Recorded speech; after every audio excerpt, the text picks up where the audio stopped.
Bienvenidos a una tertulia nueva de Avance Social en nuestra nueva temporada 2019-2020. Gracias por venir a todos en esta tarde de martes. Gracias también a las personas que nos ven desde YouTube. Antes de comenzar con la tertulia de hoy, Marcelo, os quiero comentar una serie de actividades previstas que siempre es bueno recordar. Pues luego al final hay alguno de vosotros que se tiene que ir, como es lógico. Comentaros, la siguiente actividad que vamos a tener será en el CEU, Julián Romea 23, será una conferencia del prior de Valle de los Caídos, de Pater Cantera, que nos va a hablar de las acciones de Satanás, que son las que parece que están haciendo lo que está sucediendo, los males de España, los males del mundo, etcétera, etcétera. Va a estar bastante bien. La siguiente actividad será una presentación, ya os iremos informando por las redes sociales, por los correos electrónicos, será la presentación de nuestra memoria de actividades. Sabéis que todos los años, por estas fechas o quizá antes de verano, hacemos una actividad en la cual presentamos nuestra pequeña memoria de actividades o gran memoria de actividades, y la haremos, como siempre la hacemos en una cafetería, tomaremos un pisco labis, se proyectará y comentaremos pues todas las actividades del pasado año 2018. Se me ha olvidado, antes también hay una conferencia este viernes en la Vieja Guardia, que recomendamos. Sabéis que Avance Social, cuando hay actividades culturales y que merecen la pena, recomendamos conferencias y actividades de otros grupos cercanos a nosotros, y es la presentación de un libro, como os he dicho, en la Vieja Guardia, sobre los cruzados que están luchando contra el Daesh, de Simón de Montfort. Creo que se llama Historia de un cruzado, si no me equivoco. Entonces se va a presentar el viernes, me lo había saltado. Pasado el viernes es la presentación de la memoria, como os decía, y después de la memoria, el día 15 de octubre, martes, va a haber otra tertulia aquí, ya en nuestra sede, sobre la universidad, sobre la actualidad de la universidad. El ponente será Alejandro Mille, que es presidente del CEU y es estudiante de la UCM. Va a estar también muy interesante. Va a ser la visión de un estudiante en activo de hoy en lo que está sucediendo en la universidad. Lo malo y lo bueno, si es que hay algo, ¿verdad?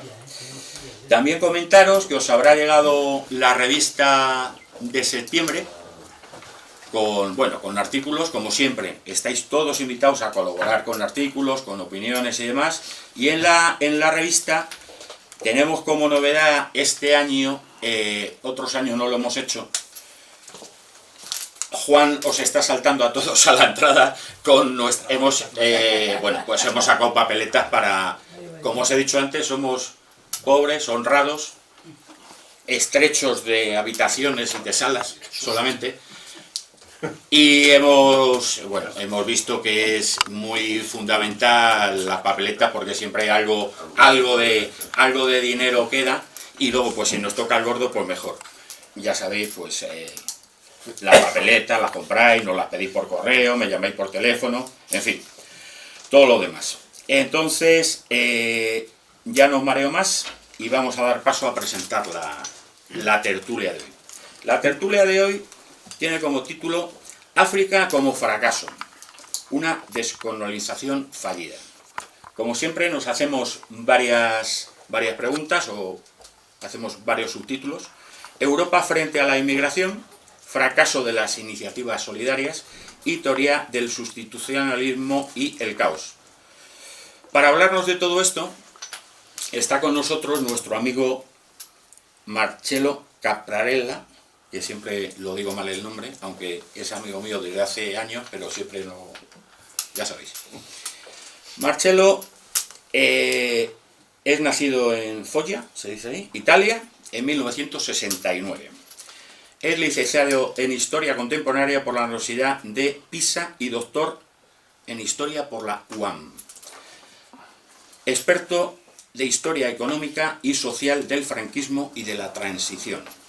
Premio de Investigación 1999 del Consejo Económico y Social por su tesis doctoral Madrid durante el franquismo, crecimiento económico, políticas de imagen y cambio social.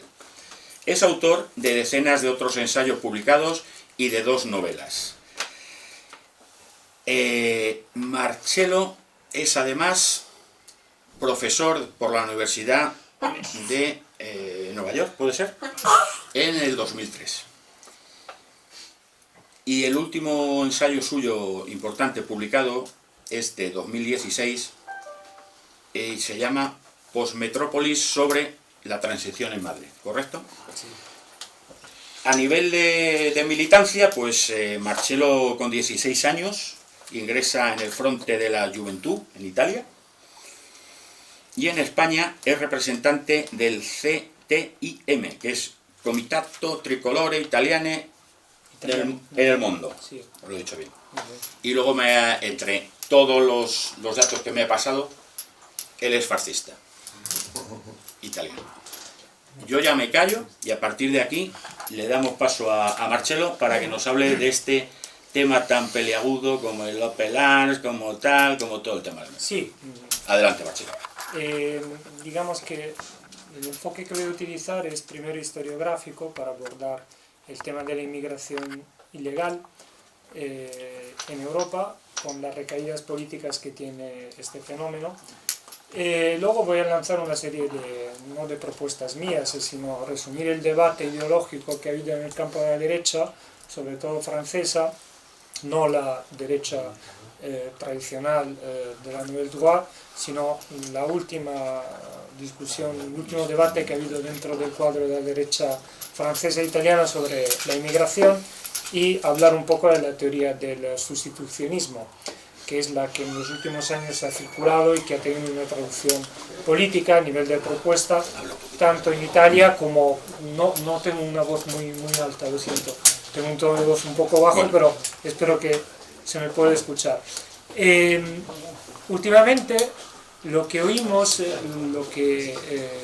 con lo que nos machaca la propaganda por parte de todos los medios oficiales, es con la idea y con la propuesta de África como oportunidad, África como recurso y África como posibilidad de riqueza para Europa a través de la aportación de población. En realidad, esta idea fuerte que se ha difundido pues tiene unos fundamentos muy gráciles, tanto desde el punto de vista filosófico como desde el punto de vista historiográfico. El refrán francés que se difundió durante la Ilustración decía que gobernar era prever. Ahora parece que estamos instalados en otro axioma, que es el gobernar es no ver, es decir, fingir que no pasa nada y no darnos cuenta de que el mundo está cambiando y de que nuestra sociedad está involucionando a marchas forzadas y que Europa se está suicidando. El primero que habló del tema de la bomba migratoria de África fue, en términos historiográficos rigurosos, no a nivel de propaganda política, fue un historiador británico que se apellida Barraclough. No sé si Geoffrey Barraclough, en su introducción al mundo moderno, al mundo contemporáneo, es un texto que está traducido al castellano y cuya lectura recomiendo, previó ya en los años 60, al principio de los 70 también salieron más ediciones de este texto, previó que el mayor problema de la época contemporánea y del nuevo milenio, cuando la fecha del 2000 parecía un fetiche cronológico en una realidad cercana, que el mayor problema iba a ser la presión demográfica de África y su impacto sobre la vida de los distintos países de Europa. Y hoy nos encontramos ante este problema, cuya raíz es el fracaso de los procesos de descolonización en África, sobre todo en África subsahariana, porque aquí podemos repartir estratégicamente el tema en dos apartados. El primero es el del Sahel, del Magreb, y el segundo es el de los países del África subsahariana.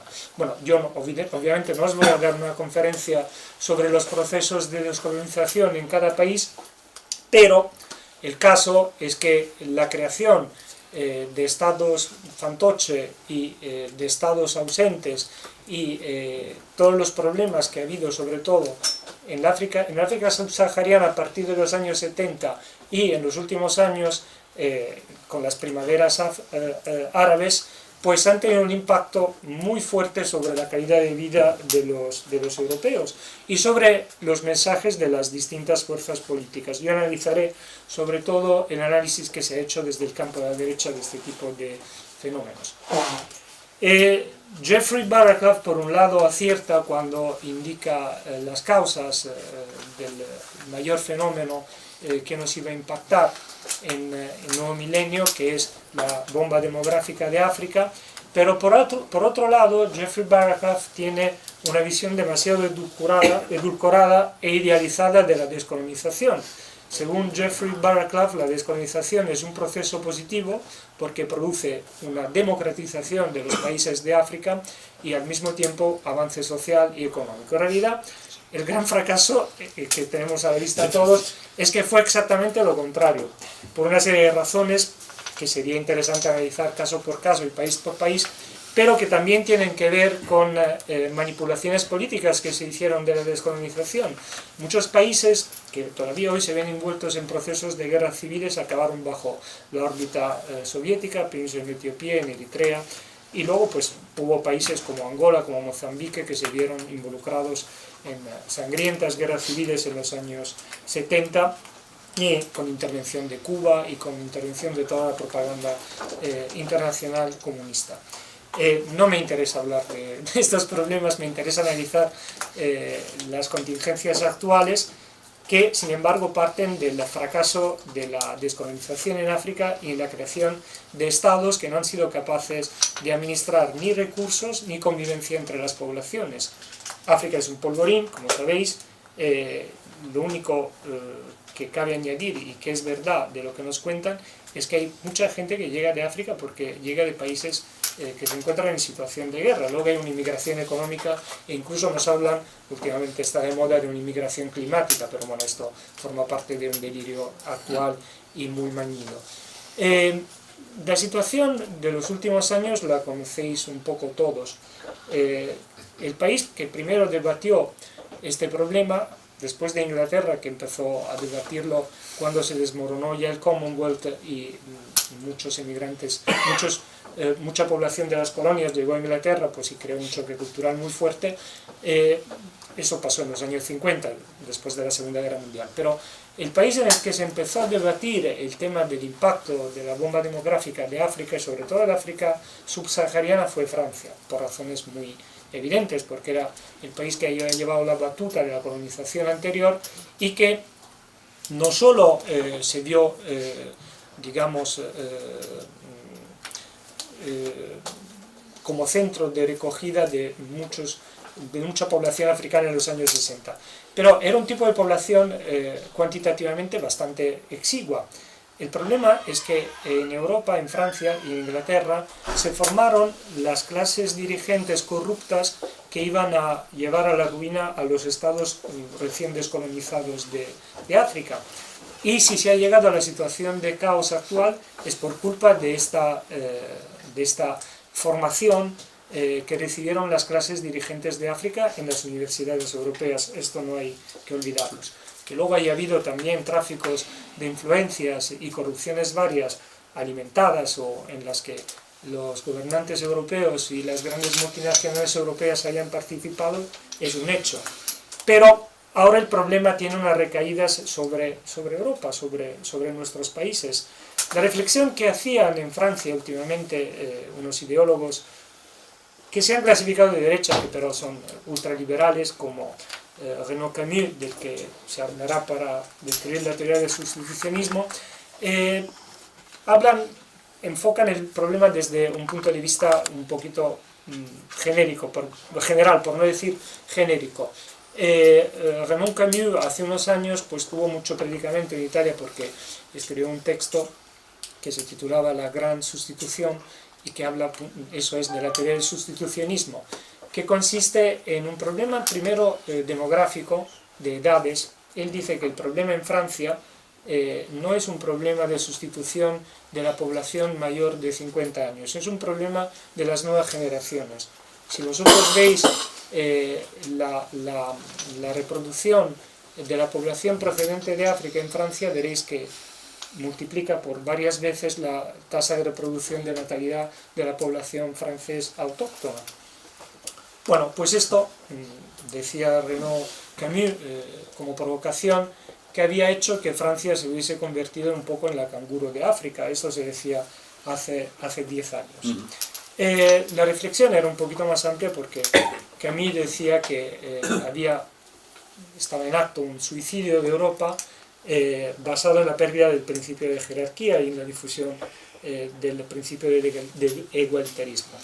Decía que el principio de igualdad aplicado en las familias produce la destrucción de la familia, el principio de la igualdad entre alumnos y profesores produce el final del fracaso del sistema escolar, el principio de equiparación del entretenimiento con el arte se traduce en prostitución y mortificación de la cultura, y como último eslabón el principio de la equiparación entre los ciudadanos con derechos y deberes y los clandestinos, los inmigrantes clandestinos, produce el fracaso de la nación. Este es el punto de debate que se ha retomado en Italia en los últimos 2 o 3 años a raíz de la oleada de inmigración procedente de Libia, que no es una inmigración de libios, como sabéis, sino que es una inmigración de nigerianos, de senegaleses, de países que están o no están en guerra, y que la propaganda oficial tiende a hacernos creer, que la causa de esta oleada es la guerra de Libia. En realidad también es un tópico que hay que desmontar. Los mayores flujos de los últimos años y de los últimos meses en Italia se han producido no cuando ha habido guerra en Libia, sino durante las fases de armisticio, porque es difícil moverse en un país en guerra para alcanzar la costa, cruzar todo el país. Libia es un país grande, como sabéis, que conecta el Sahel con el África subsahariana, y hay distancias de 1500-2000 kilómetros que los inmigrantes recorren para llegar hasta la costa de Libia, desde la que cogen los barcos, pagando a los traficantes, para llegar a Italia. El problema en Italia es que, al contrario de lo que ha acontecido en Francia desde los años 60, 70 y 80 con la llegada del Front National, es que el problema no ha tenido una tradición de debate ideológico fuerte y se ha dejado en manos de un partido como la Liga Norte, en el que el nivel de elaboración conceptual e ideológico ha sido bastante bajo. En realidad, el tema de la inmigración clandestina en Italia había sido abordado en los años 70-80 por el movimiento social italiano, que fue el gran partido de la derecha radical en Italia, como todos sabéis, y que no ha encontrado un sucesor digno ni en Alleanza Nazionale, ni últimamente, siento decirlo, en Fratelli d'Italia, que ha dejado completamente el discurso contra la inmigración ilegal en manos de la Liga Norte, con los resultados que todos habéis visto en los últimos meses, con la caída del gobierno y la sustitución del gabinete, de los ministros de la Liga Norte, del ministro de Interior Salvini, por ministros de izquierda dentro del gabinete con el grupo de los 5 estrellas. O sea, tenemos en Italia el gobierno más a la izquierda de la historia de Italia, y un problema, sobre todo un problema que va en aumento, porque la inmigración ilegal se ha convertido en un negocio inmenso para organizaciones amparadas por la Iglesia Católica actual y por los sindicatos. La inmigración es un gran negocio en el que los inmigrantes son recursos para algunos y problema para otros. Son problemas en las periferias, son problemas en el campo laboral.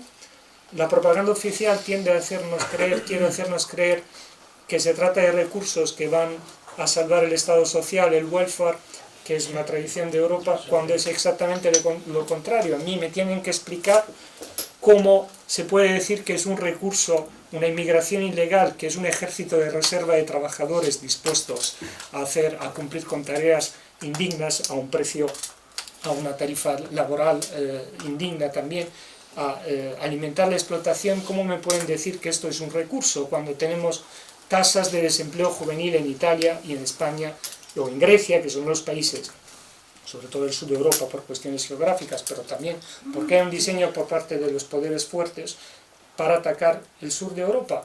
¿Cómo me pueden a mí contar que son recursos cuando hay una tasa de paro del 50% juvenil en nuestros países, con puntas del 60% en algunas regiones? Pienso en Andalucía. Pienso en Andalucía y pienso en el éxito que pudo tener Vox. Hace unos meses también el nivel de elaboración conceptual de Vox es muy bajito, se trata de un identitarismo primario y sin ninguna elaboración conceptual respecto del tema de la inmigración. Estos, digamos, que son los puntos clave sobre los cuales podemos debatir, si queréis. También ha habido una reacción más fuerte en Francia que en Italia, quizás porque en Francia hay más tradición ante este tipo de debate. Hace 7 u 8 años salió una novela muy bonita de Michel Houellebecq, que es un novelista famoso, muy polémico, y que era una novela política que se titulaba Rendición. Y era una novela que, digamos, que corría en paralelo con la teoría del sustitucionismo de René Camus.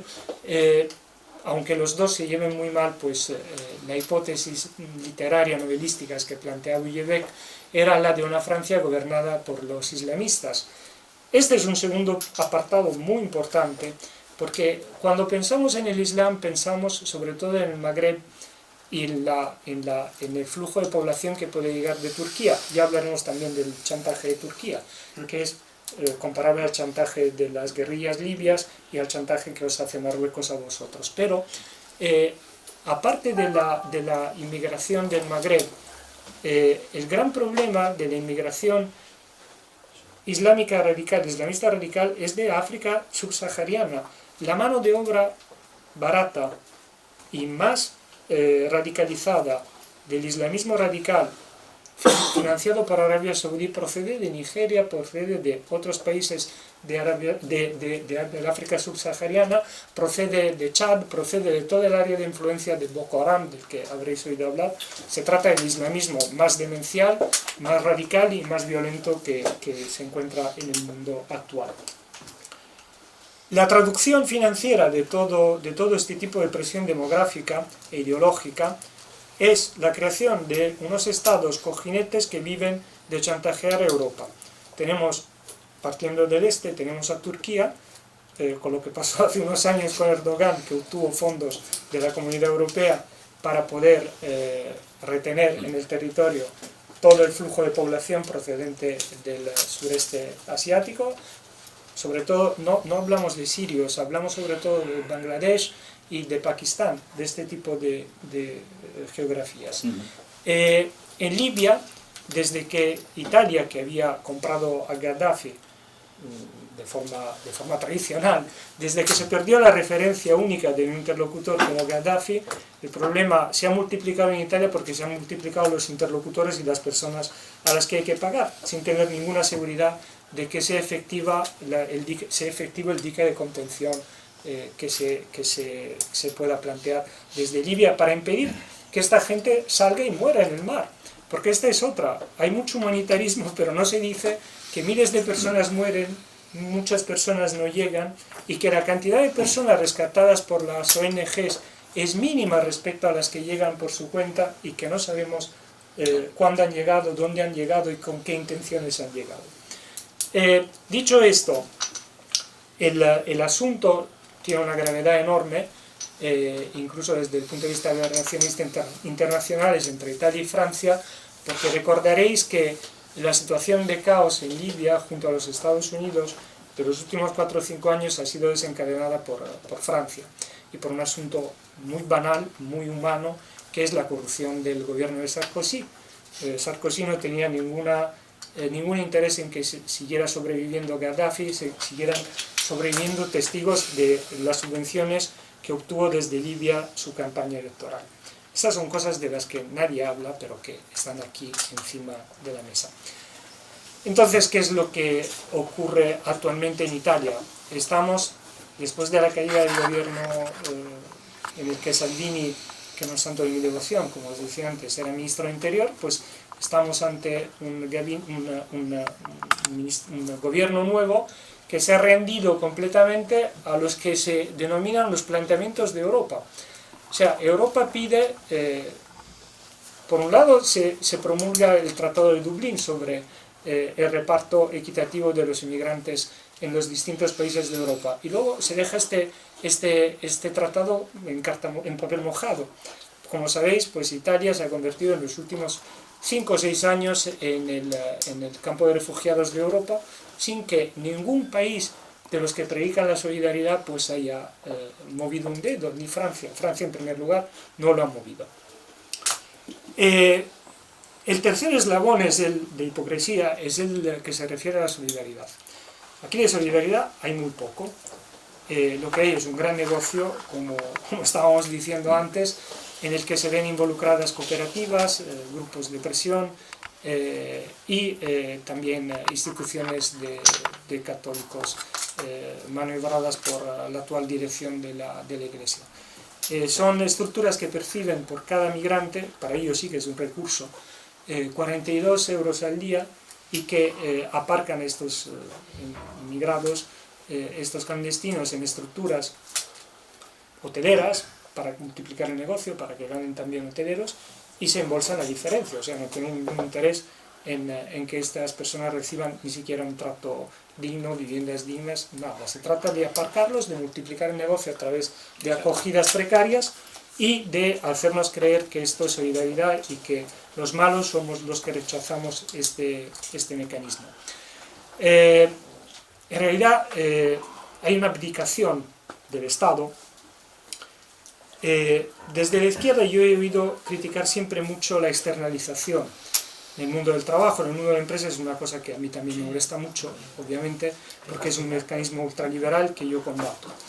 Pero también esta externalización de la solidaridad, este delegar las funciones de la solidaridad a organizaciones muy oscuras, detrás de las cuales no sabemos ni quién está, ni qué intenciones tienen, ni qué balances tienen, ni qué reglas observan, porque habéis visto últimamente en Italia con el caso del Open Arms, el barco de la organización española, y antes con la capitana alemana del buque, que esta gente pues se ha saltado a la torera todas las normas del derecho marítimo internacional y ha desembarcado su cargamento humano. En realidad para ellos los inmigrantes son un pretexto de propaganda, no son un recurso financiero, pero de solidaridad hay muy poca detrás de estas iniciativas. Este, digamos, que es el cuadro que se puede pintar en la actualidad sobre el problema de la inmigración, y resumiendo, es un problema que llega como consecuencia del fracaso de la descolonización de los países del África, sobre todo del África subsahariana. Ante esto ha habido dos respuestas. Ha habido solo una respuesta, que es una respuesta que no deja de ser una respuesta defensiva y absolutamente inútil.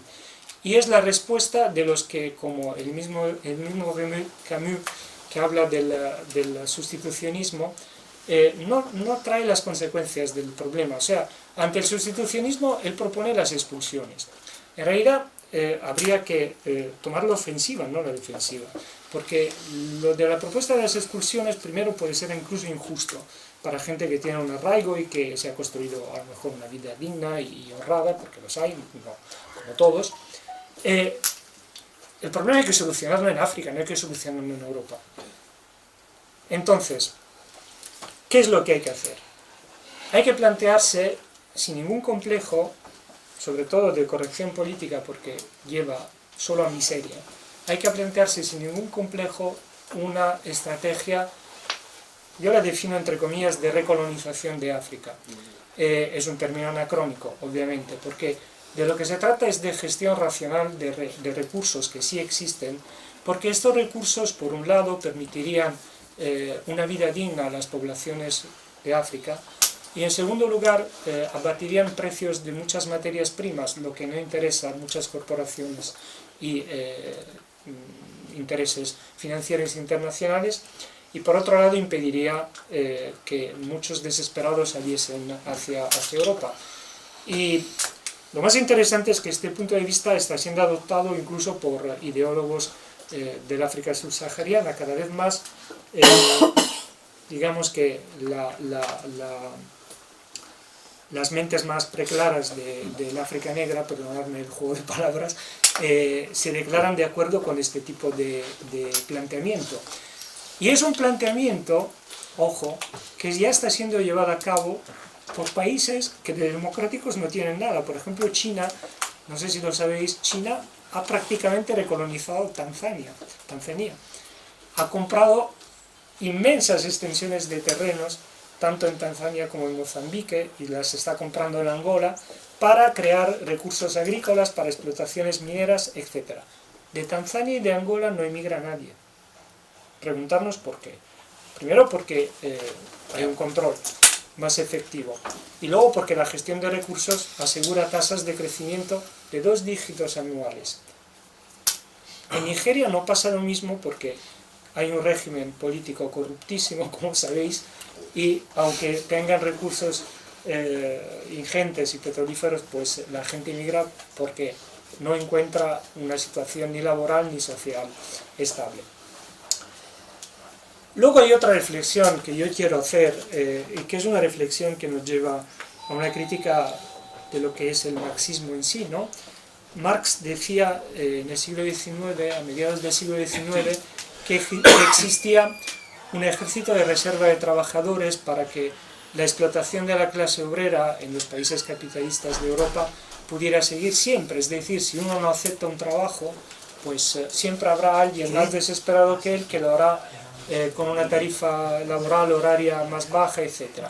Bueno, pues la lógica de la acogida se traduce en una lógica marxista, pero al revés. Es una lógica que reproduce el tic de la sustitución, y allí volvemos al sustitucionismo, porque tenemos tasas de paro juvenil altísimas y al mismo tiempo tenemos detrás un ejército de reserva, en este caso procedente de África o de otros países, sobre todo de África y de África subsahariana, que está dispuesto a hacerse cargo de las tareas más humildes y más infravaloradas y peor pagadas de nuestras economías. Si esto crea bienestar, pues yo no lo sé, a mí que me lo expliquen, yo no lo he entendido. Es la gran mentira de la propaganda oficial. Yo no creo que cree prosperidad, creo que forma parte de un proceso general de precarización al que nos quieren someter y cuyos resultados a lo mejor veremos dentro de 20 años. Lo veremos cuando la generación de nuestros hijos será rechazada por el mundo laboral y estará abocada a una precariedad incluso mayor que la de mi generación. En resumen, este es el cuadro que yo quería exponer aquí y bueno, pues si tenéis observaciones o preguntas. Bueno, Marcelo, muchas gracias por tu excelente...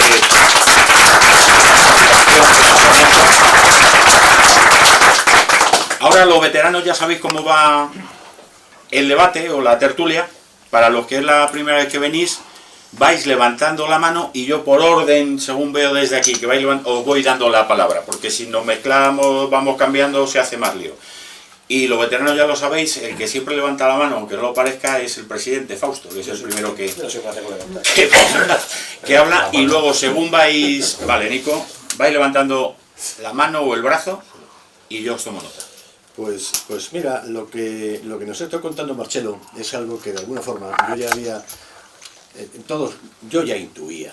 Por supuesto, me voy a referir inicialmente a un cardenal de la Iglesia Católica nigeriano, Monseñor Salah, no sé si Salah o Salah, que dice que demonios, que hay que hacer lo posible para que cada cual, vamos a ver, yo supongo, yo soy español, yo tengo derecho a mis fronteras, a mi cultura, a mi gastronomía, a lo que fuera, y supongo que un señor de Nigeria también tiene derecho a eso. Pues vamos a facilitar de la forma que sea. Pero claro, si necesitamos un ejército de reserva del capitalismo, porque ya no se encuentra el ejército de reserva en Alemania, en Francia, en Italia, pues entonces le damos lío. Vamos a ver, un señor de Nigeria es un señor como nosotros, es un señor portador de valores eternos, ¿verdad? Eso nos suena. Libre, íntegro y digno. Y ya me contaréis vosotros si traerle aquí o venir aquí en las condiciones que viene, eso dice algo a favor de esos valores de libertad, integridad y dignidad que tiene de portar el ser humano, que debe portar el hombre. Como no es así, evidentemente, pues hay que ponerse a mirar ciertas cosas. La recolonización, que decía Marcelo, fijaros, esto ya se viene diciendo hace tiempo. Yo esto se lo he leído al difunto José Luis San Pedro, uno de nuestros marxistas más inteligentes y más listos, decir, es que esto no puede ser, es que habrá que hacerlo en otros términos, no en términos de explotación, no en términos de... como se hizo, lamentablemente. Ahora bien, ¿por qué interesa que se despueble? ¿Por qué interesa? Porque lógicamente interesa aprovechar todavía más a tope y todavía más hasta el fondo los recursos que allí hay para, y claro, evidentemente, y apoyándose en lo mejorcito de cada casa, que es lo que efectivamente ha dejado allí a mandar la Communauté Française, la Commonwealth y todos los temas estos. O sea, ese es el tema. Entonces, estamos ante un timo, yo diría, ¿no? Estamos ante un timo que se hace a las personas de allí, que se tienen que jugar la vida de la manera, estamos soportando el chantaje del emir de los creyentes, es decir, de su majestad el rey de Marruecos, estamos soportando las gracias del señor Erdogan y estamos soportando la gracia de vaciar Libia de poder para que aquello se convirtiera en el bebedero de patos que es y que lanza gente para morirse en el mar. Yo no sé si yo creo que es así, vamos, y todo lo demás son ganas de darle vueltas al negocio, y por supuesto que entre nosotros, por Dios, que no nos dejemos engañar, voto al demonio, o sea, que esto es lo que es, esto es eso, o sea, que cuando nos venga contando aquí milonguitas de niños buenos y de pobre gente, sí, pobre gente, pero cuidado, la solución no es esta, ¿no? Yo lo veo. Nico.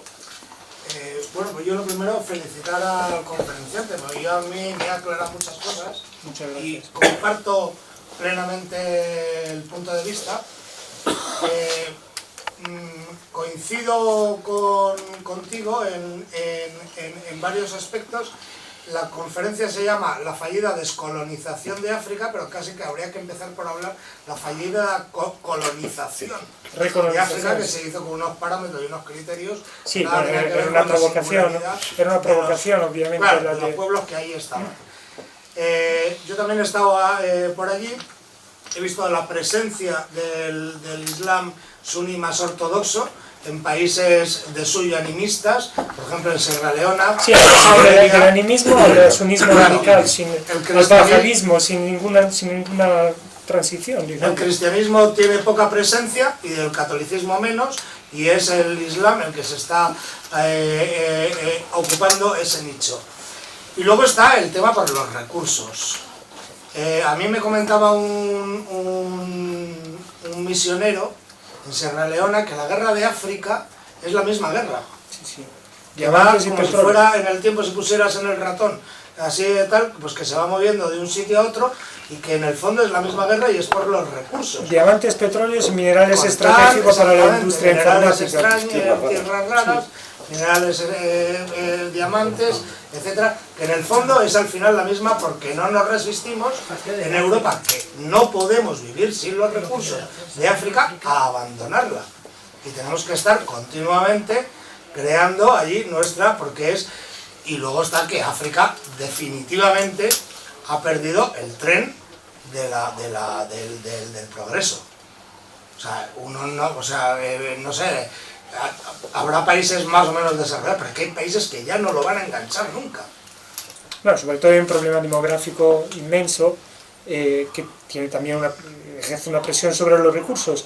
Hay la paradoja de una población que se multiplica y de una enajenación de recursos que se reparten entre poquísimas personas, o entre las élites corruptas locales o con acuerdos con las multinacionales que hacen que el precio de las materias primas se mantenga artificialmente elevados. En realidad el mundo produce recursos para que los precios estén tirados.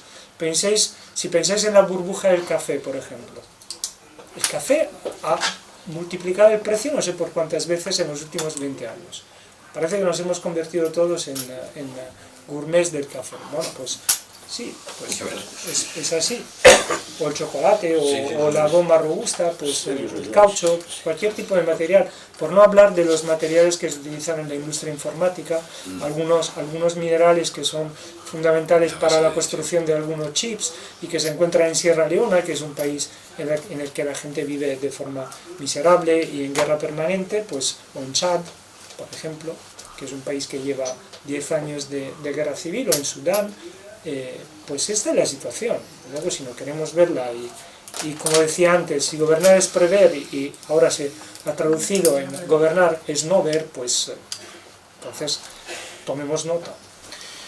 Me tiene que disculpar, no sé su nombre, disculpe. Me llamo Juan Marco Seco. Juan Marco, muy bien. Adelante, Juan Marcos. Ante todo quiero felicitarle por la exposición que... Muchas gracias. Y bueno, de todos modos le he escuchado hablar de el invierno árabe. ¿Qué? El invierno árabe. No, la primavera árabe. La primavera árabe, Sí. perdón. Yo quería saber en qué medida esto ha podido impactar de forma negativa al mundo europeo. Y por otra parte, quería saber, teniendo en cuenta de la situación que se está viviendo de la inmigración hoy en día, Sí. todo el mundo sabe dónde está el problema, dónde proviene el problema, Sí. y más aún los occidentales, ¿por qué no tratan de encontrar vía, como lo ha dicho usted, el problema está en África? Sí, sí. Porque si la gente sale de África a venir aquí, es porque la situación ahí no es... A nadie le gusta dejar su país y Efectivamente. sus Entonces, familias. teniendo en cuenta esa situación, ¿por qué los gobernantes siguen manteniendo a esos dictadores? Porque hay unos intereses en mantener un estado de corrupción para que los recursos, en lugar de repartirse y de producirse de forma racional, se repartan entre multinacionales que mantienen los precios artificialmente elevados. Esta es la explicación, no hay otra. No, pero yo he asistido en una de las conferencias, a una conferencia aquí, que dijo Sí. que el hambre es el que va a llevar a la Tercera Guerra Mundial.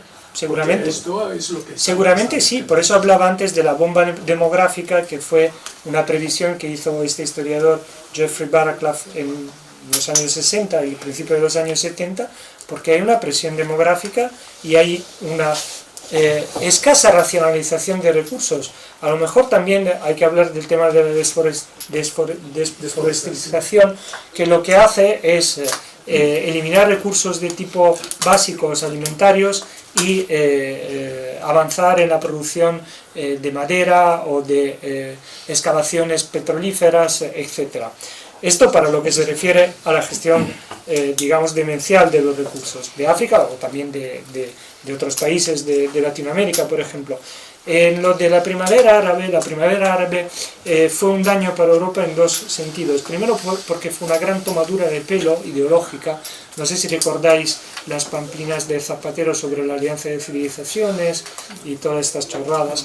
Y sobre todo porque fue una inmensa decepción, porque nos dijeron a través de Túnez que había una incipiente democratización del Islam y una posibilidad de que estas revoluciones se tradujeran en bienestar y en estabilidad para Túnez en primer lugar y también para Egipto. En lugar, lo que han hecho, el fracaso de estas revoluciones, que también es un fracaso inducido, ha creado más focos de inestabilidad. Por ejemplo, en Egipto.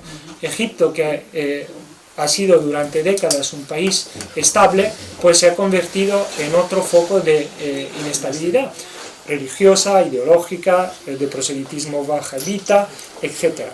Todas estas, digamos, corrientes de islamismo radical de África en países no como Egipto, que tiene una tradición también desde Nasser de gestión digamos semidemocrática del Estado, pero en otros países, como decías tú antes, Nico, se ha pasado directamente del animismo, del paganismo al wahabismo radical, sin ninguna, y esto ha sido en los últimos 15-20 años. El proceso ha sido rapidísimo. ¿Por qué? Desde Arabia Saudí, sobre todo, se ha explotado la miseria de estos países y la posibilidad de financiar grupos terroristas como Boko Haram, que trabajan en una franja muy larga de África, que se extiende desde Nigeria hasta Chad, como tú sabes, y que últimamente está llegando hasta Camerún, pues para financiar este tipo de movimientos.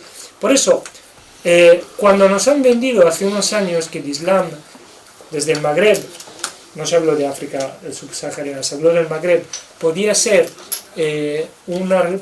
significar una renovación y un principio de alianza entre civilizaciones, luego al asistir a este fracaso, pues hemos empezado a hacernos preguntas sobre el fracaso de estas ideas que circulaban. ¿Por qué ha fracasado la primavera árabe en Túnez? ¿Por qué, por ejemplo, En Argelia ha fracasado la primavera árabe y Argelia sigue siendo el principal foco de inestabilidad en el norte de África. ¿Por qué ha fracasado la democratización turca, por ejemplo? Nos ha hablado de primavera árabe para Turquía, pero sigue en el poder Erdogan, que de democrático no tiene mucho, y que chantajea los confines de Europa reteniendo masas de personas procedentes del Asia del sudeste de África. Entonces, la primavera árabe no fue un daño para Europa, fue una decepción para Europa. En los próximos años es probable que se pueda convertir en un daño, porque al convertirse en un foco de inestabilidad política y de miseria, también tendrá un efecto multiplicador sobre el prosperar del islamismo radical. Esto es todo.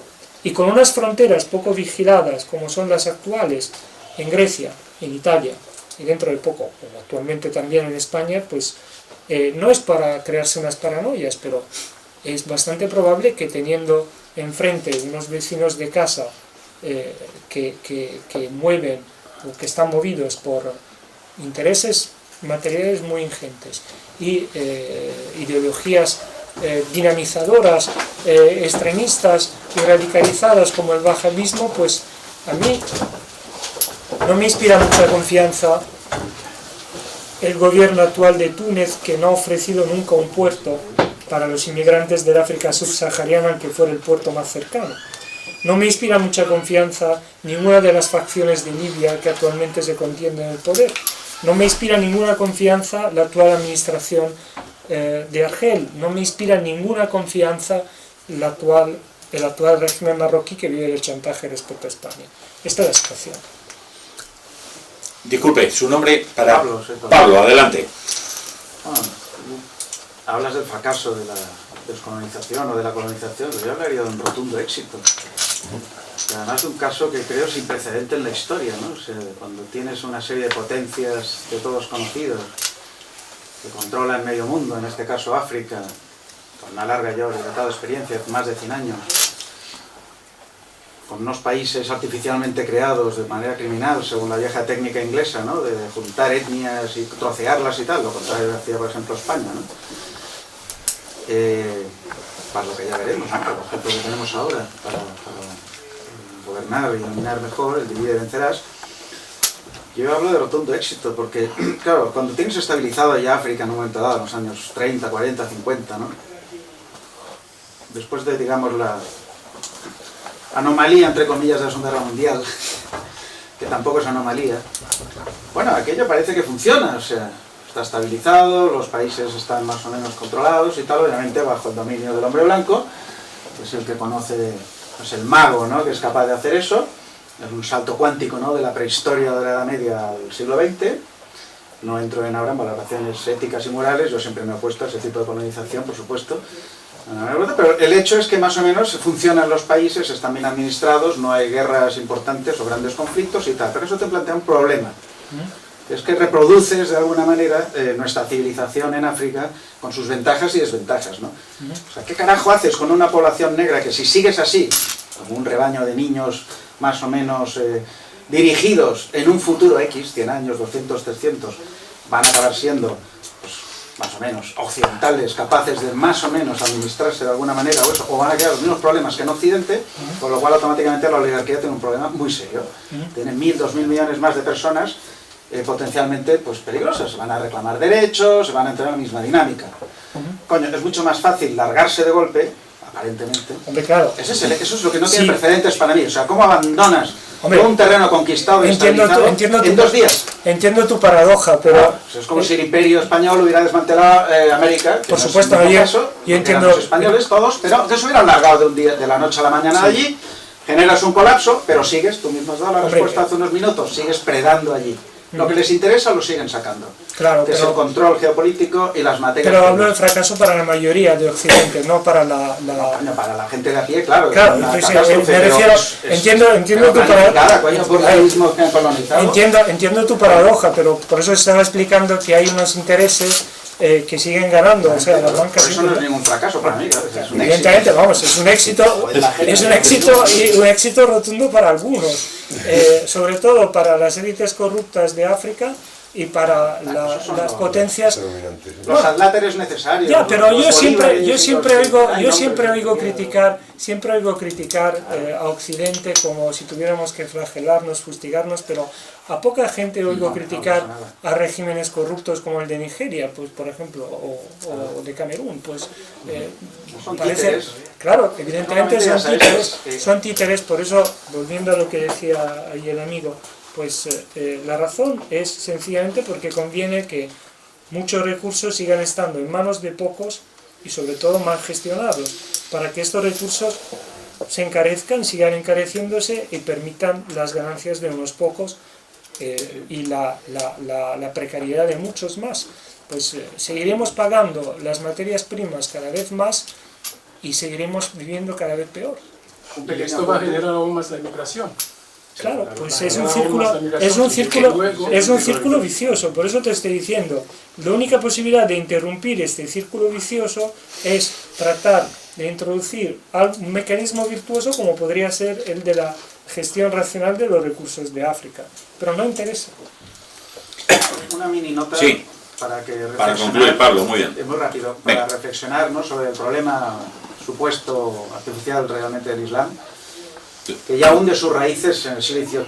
Tenemos en cuenta que el wahabismo y todo eso está ya financiado y medio fabricado por Inglaterra y sus servicios de información en la Arabia del siglo XVIII, a punto. A partir de ahí, tirad del hilo y llegaremos ahora. Lo digo para los que creen en fantasía. Ha habido un salto otra herramienta más. En los últimos 15-20 años yo quería hablar del salto de calidad que ha habido en la financiación del islamismo radical, desde Al-Qaeda, desde las redes del wahabismo hasta llegar a Boko Haram para África, y por eso me enlazaba con el fracaso de las primaveras árabes, que han sido creación de ulteriores focos de desestabilización. Señor Lanzas. Sí. Bueno, yo es que estoy observando la conferencia, que es extraordinaria, pero nos hemos concentrado en circunscribir el problema de Europa-África. Hay una tercera pata que es extraeuropea, y entonces en esa parte extraeuropea, lo que te interesa es asfixiar social y económicamente a Europa, sobre todo de Estados Unidos. Porque evidentemente la moneda europea es poderosa, hace competencia al dólar, y entonces lo que hace es saturar las estructuras europeas, porque generan necesariamente unos gastos que son inasumibles por los gobiernos locales. Por eso hablaba de China, de la colonización efectiva de inmensas porciones de los países que están debajo del Cuerno de África, pues como Tanzania, por parte de China. Hablamos del este de África, del África subsahariana. Los flujos proceden siempre del oeste del África subsahariana, de Ghana, de Gambia, de Senegal, de Nigeria y en menor medida de Chad. Y luego hay países como Eritrea, que son países en guerra, en las que hay gente que efectivamente huye de situaciones de guerra. Pero de Tanzania no huye nadie, no emigra nadie. Pregúntate por qué. Pueden vivir allí. Y bueno, se habla el famoso plan Calerigi, ¿no? Y entonces pues ahí estamos. Sí, evidentemente todo lo que tiene que ver con las crisis africanas se traduce en un problema para Europa, tanto por la cercanía geográfica como por las relaciones económicas y financieras que hemos establecido con estos países y que no convienen a la mayoría de la población. Hay movimientos especulativos muy fuertes, pues como decía el amigo antes, que se traducen en ventajas y en éxito de poquísimos, cada vez menos, y en precariedad cada vez más difusa para nosotros, tanto en el ámbito laboral como en el ámbito del consumo de materias primas y de vida cotidiana. En Italia, repito, es una pena que el debate en Italia se haya banalizado tanto y que se haya reducido a la cuestión de puertos abiertos y puertos cerrados. No se trata de esto, no se trata de una cuestión humanitaria, o no solo una cuestión humanitaria, es una cuestión de planificación, de programación del futuro y de oferta de futuro que queremos para las próximas generaciones. Como decíamos antes, resumiendo, el problema se arregla en África, no se arregla en Europa. y la partida se está jugando en Europa. Este es el drama, para África y para Europa. O sea, no para África en su conjunto, para la mayoría de la población africana, las élites se salvan, tanto en África como en Europa. Las élites en Europa no viven los problemas de convivencia y de precariedad de algunos barrios que se viven aquí en España, en Italia, en Alemania, en Francia, etc. Las élites viven en un mundo aparte, en una burbuja egoísta, en la que además yo no sé qué gusto hay, porque vivir en un mundo en el que la precariedad avanza, la pobreza avanza, y encontrarse en un oasis del bienestar cada vez más restringida, pues no debe ser bonito, ¿no? Yo como ser humano quisiera que mi bienestar tuviera una amplificación social y fuera un bienestar general. No quisiera recluirme en un búnker de privilegios. Juan Marcos. Pues yo quería abordar también el tema que abordaste sobre que el mundo occidental tuvo que coger unos Un poquito más alto, por favor. Que puedes elevar la el voz. mundo occidental para la colonización tuvo que coger algunos élites para prepararlos a fin de que ellos puedan ir a gobernar esos territorios y mantener su relación con ellos y poder... Mantener privilegios. Bueno, eso por una parte, y bueno, yo sé que todo esto está generando unas consecuencias desastrosas. Y por otra parte, el fracaso de la colonización, podemos decir que ese fracaso de la colonización ha llevado a que muchos dirigentes africanos que no han estado cumpliendo con sus compromisos, se ven orientados sus intereses hacia Asia.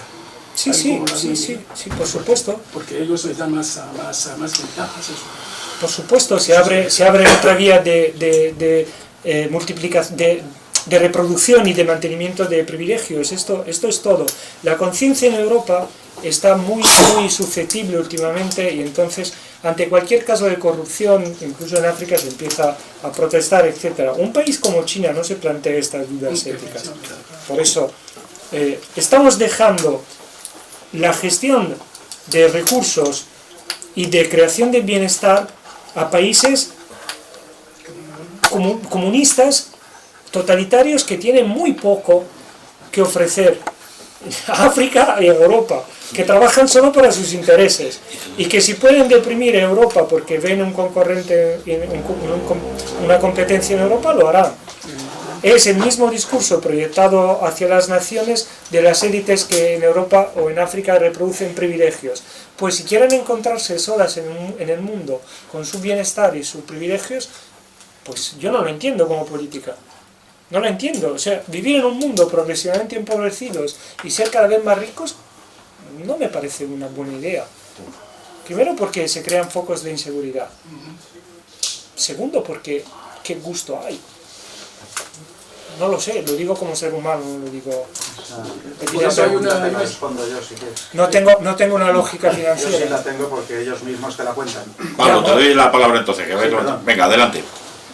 Ellos mismos te lo cuentan, esas élites de poder, el gusto que encuentran en machacarnos a los demás. Por supuesto, no, ya lo sé, pero son enfermos. De psicología, comportamiento, que luego eso además deriva en ciertas ideologías y religiones, digamos, hechas a medida, masonería, es muy complejo el tema, pero se resume simplemente en eso. Hay un tipo de personalidad que tiende a acaparar el poder en toda época de la historia. Un corte, llámale psicopático, como quieras, cada vez más estudiado y desenmascarado, y que, bueno, pues encuentra gusto simplemente en eso, en lucir sobre los demás, machacar, vivir del crimen, de una conducta criminal, de la rapacidad, y llámale como quieras, y eso lo visten con toda una serie de ideologías y de excusas. En la pantalla puede ser un liberalismo, un marxismo, una masonería, hay todo tipo de trucos para mantenernos imbecilizados y haciéndoles el juego. En definitiva es eso, es una lucha ideológica y y detrás de estas ideologías ciertas obsesiones de reventar y demoler toda la civilización occidental. De una manera es así, metiendo media África aquí, China en América y el gran el cóctel. La perversidad... la perversidad agudizada de los últimos tiempos es que, aparte de la psicopatía del conculcar y de ser élite, pues también se añade intento de crear un complejo de culpabilidad generalizado, Eso forma parte en los del que, truco de la- claro, para forma meterse parte en del una mecanismo, pero últimamente los medios de difusión de ideas y la concentración de los medios de información pues es cada vez más dañina, pues es cada vez más evidente, pues y esto hace que muy poca gente se atreva a reaccionar. O sea, yo abogo por un pensamiento auténticamente reaccionario, en el sentido positivo de la palabra reaccionario, como reacción ante este aturdimiento, pues es insoportable, es algo ya que ante lo cual hay que rebelarse, No sobre solo todo eso, las generaciones más jóvenes. Fausto. Sí, no, simplemente como veo que ha habido aquí una referencia a cuestiones antiguas de por dónde viene esto, señores, está muy claro. Esto es simplemente para nosotros, que somos católicos, que vayamos más o menos a misa y esas cosas, está muy claro, señores. Esto es la herejía protestante, que dice que Dios recompensa en esta tierra y que el que es rico en esta tierra, ¿verdad?, es porque lo ha hecho muy bien y Dios le está recompensando. Cuando lo que sabemos perfectamente, los católicos, aunque no vayamos mucho a misa, es que Dios recompensa en la otra vida, que aquí somos dueños de nuestros actos y que aquí no nos va a recompensar nadie. Ese es, para mi gusto, el inicio de la debacle. Y luego después, como decía Pablo, pues creo que por lo demás por ahí hemos ido. Y llama la atención sobre una cosa. La Communauté Française, que dicen, que es la agrupación de las antiguas colonias francesas de África. Es un perfecto, eso es un racket, como decían los americanos, eso es una banda de... eso es una organización criminal. O sea, los tíos se dedican a cobrar todavía a aquellos países de la Communauté Française, de la comunidad francesa, les tienen impuesta una moneda única, exactamente, les tienen impuesta una moneda única y les cobran, que tienen, bueno, iba a decir una burrada, en fin, tal, hay que tener jeta, porque encima les cobran un canon por las enormes infraestructuras que han dejado allí, no veas qué infraestructura. O sea, entonces claro, si empezamos a organizar el mundo occidental en organización criminal, pues, hijo mío de mi vida, o sea, ya le hemos hundido. O sea, esto es lo que hay que tener en cuenta realmente. Y claro, eso sí, y cuidado con las desviaciones que hay en nuestros países, porque existen unas cosas en Francia, unas organizaciones que al parecer trabajan a favor del crimen, que se llaman Le Paga et le Légionnaire, que llegado el caso aparecen allí y ponen la cosa en orden en 10 minutos. Pero sí, de claro. Entonces, están allí permanentemente, sí. Y luego encima los gilipollas, cuando tienen un problema en Mali, les saca del atolladero uno nuestro con la 1270. Ahora me mates, por Dios. En fin, bueno, yo no quería llevarlo a la trivialización, pero es que si esto no fuera un drama, porque es un drama gravísimo, para todo el mundo, para todos, para África, para España, para Europa, para todo el mundo, si esto no fuera un drama es que esto parece un sainete, pero bueno. Hay otro aspecto, además, este ya es muy polémico, ya crítico casi, políticamente no incorrecto, sino ya casi criminal, según el orden actual, y es que tengamos en cuenta que, bueno, el tema racial, claro, el tema racial pues no es baladí, o sea, todo eso de la igualdad, todo eso está muy bien, o sea, pues todo eso es un travestimento de los valores cristianos, donde la igualdad existe, pero está en otros planos. Lo que no puedes negar es la desigualdad real. Hay altos, hay bajos, hay tontos, hay listos, hay feos, viejos, jóvenes, etc. O sea, la diversidad es lo que marca la realidad en el mundo material aquí abajo, ¿no? Y cada persona es única, irrepetible, etc., ¿no? Y a la vez nos parecemos mucho y compartimos ideas y tal, ¿no? En fin, y luego rendimos cuentas ante el Altísimo para los que crean o no, y ahí sí somos iguales, etc. Pero la realidad, medida en las universidades, donde políticamente no se puede hablar, pero todo el mundo lo sabe y está ahí, y es científico si queréis, es el tema de no solo la cualidad que va asociada a cada raza, que no es lo mismo, cada raza tiene sus virtudes y sus defectos, sino además lo que es coeficiente intelectual o de inteligente, como quieras, ¿no? Pues claro, el promedio africano creo que es de 70. 70 aquí ya es prácticamente subnormal. Porque el africano no es subnormal allí, no se comporta un subnormal, no es funcional ya, o sea, ya no puede organizarse, es como un niño pequeño que tiene que estar tutelado. El africano no. El africano con sus limitaciones tiene su civilización, ha tenido sus tribus, se han organizado a su manera, con sus limitaciones o no. ¿Por qué? Porque tiene un aspecto también genético que le lleva a que en ese campo, el que tiene un negro que tiene un 70 o un 80% de coeficiente intelectual, no le impide, ¿no?, desarrollarse socialmente. En cambio, un 70 o un 60% de un blanco ya, olvídate, o sea, que no puedes prácticamente ni vivir tu casa, ¿no? Entonces, claro, en Sudamérica, con toda la mezcla que hay, ¿no?, de razas, el promedio creo que está en 80 y algo. El nuestro es de 100 y el asiático, no todo Asia, China, Japón, etcétera, Corea, es un poco superior al nuestro. Pero tiene otras cualidades, ¿no?, que les hace que tampoco acaben de reaccionar en la carrera del dominio del mundo, ¿no?, y en la creatividad. Pero bueno, tienen 105, 100 y pico de tal. Hay dos pueblos privilegiados en Europa, creo que es Italia y Alemania, que tienen un coeficiente promedio intelectual muy superior, ¿no?, al de todos. Es 110 o 115, va a ser espectacular. Y bueno, yo tengo 148. Bueno, nosotros solo traemos aquí a los que pasan de 140. pues eso va a lo que, sin entrar en valoraciones morales y éticas, que como una cultura hispánica cristiana tenemos bastante claro, es que si, digamos, bastardizas, ¿no?, Occidente blanco, por decirlo así, y se me entienda bien la palabra, no quiero decir tampoco peyorativamente, el nivel va a bajar como en Sudamérica al 80% y tal, con lo cual tienes una masa promedio muy fácil de dominar para la élite esa que vive en sus guetos cerrados, pues eso, con las bandas de Detroit matándose en la calle y tal.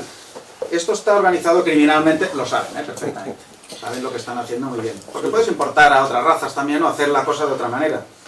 Si quieres cumplir tu fantasía masónica, de una sola raza y una sola religión. Yo había arrancado desde el resumen de René Camus porque él criticaba, digamos, en términos más generales, el principio de igualdad, ¿no?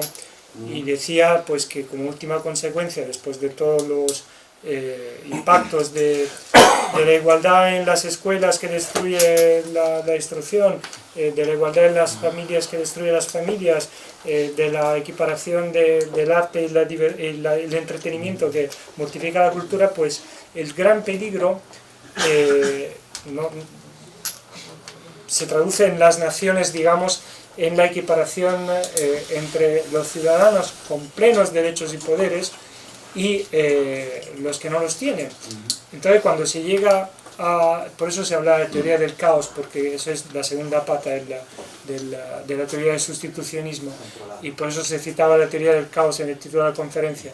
Era una provocación porque, digamos, parafraseaba la teoría de René Camus, porque decía que esta equiparación de sin derecho, con deberes y sin deberes, desintegraba a las naciones, ni siquiera sin llegar ni siquiera a la raza, o sea que no hace falta ni siquiera recurrir a este tipo de discurso. Yo de hecho no era mi intención recurrir, mi enfoque no es racial, es un enfoque sociológico. Sencillamente yo quería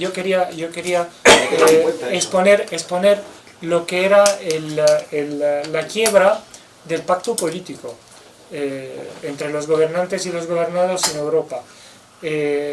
Después de la Segunda Guerra Mundial hubo una corriente que nos habló del welfare, del estado del bienestar. Pues ahora lo que se ha puesto en discusión es este modelo del bienestar, y que está siendo sustituido por un proyecto integral, radical, capilar de precarización. Esto es lo que yo quería decir, nada más.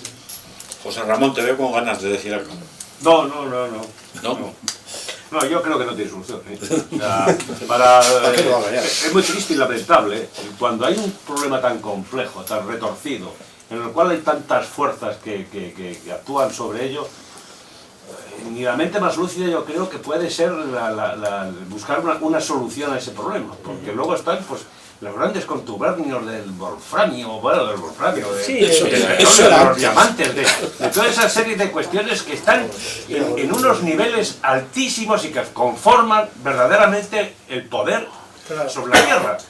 Y además un poder ideológico también, o sea que siempre va la fuerza, va unida a la ideología, ¿verdad? Y en este caso tenemos muchos fundamentos para suponer que siempre la fuerza y la ideología viene de un lado, que son los que quieren organizar el mundo de una manera distinta. Y esa es la realidad. Siempre en el mundo ha habido fuerzas que han intentado ser hegemónicas sobre los demás. Y eso está aquí ahora actualmente. Y sabemos quiénes son los, con apellidos y con nombres y con los bancos y con toda esta cuestión. Si está muy clara el tema, sí, está muy clara, pero que es insoluble. En Italia se ha estudiado mucho, se ha hablado mucho del peso de George Soros detrás de todas las ONGs. Pues, yo no quería nombrar personas. Claro, está Rockefeller y está toda la banca no sé qué. Hablo de un sistema de poder difuso, capilar, pero al mismo tiempo que es difuso también es muy concreto. Tiene sus nombres y sus apellidos. Sí, claro, Y el Fondo Monetario Internacional, que pinta Sí, esta o- cosa o- y tal. son muchas las fuerzas que intervienen y son La solución será, Fausto, la solución será cuando este rollo que estáis comentando, y que efectivamente es así, se pase de rosca.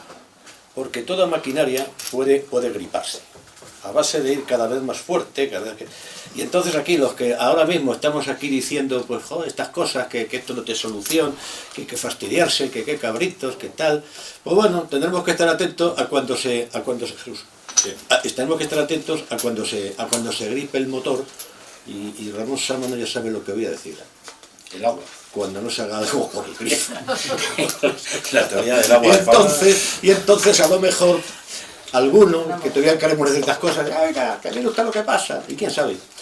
Nada, chicos. José Manuel.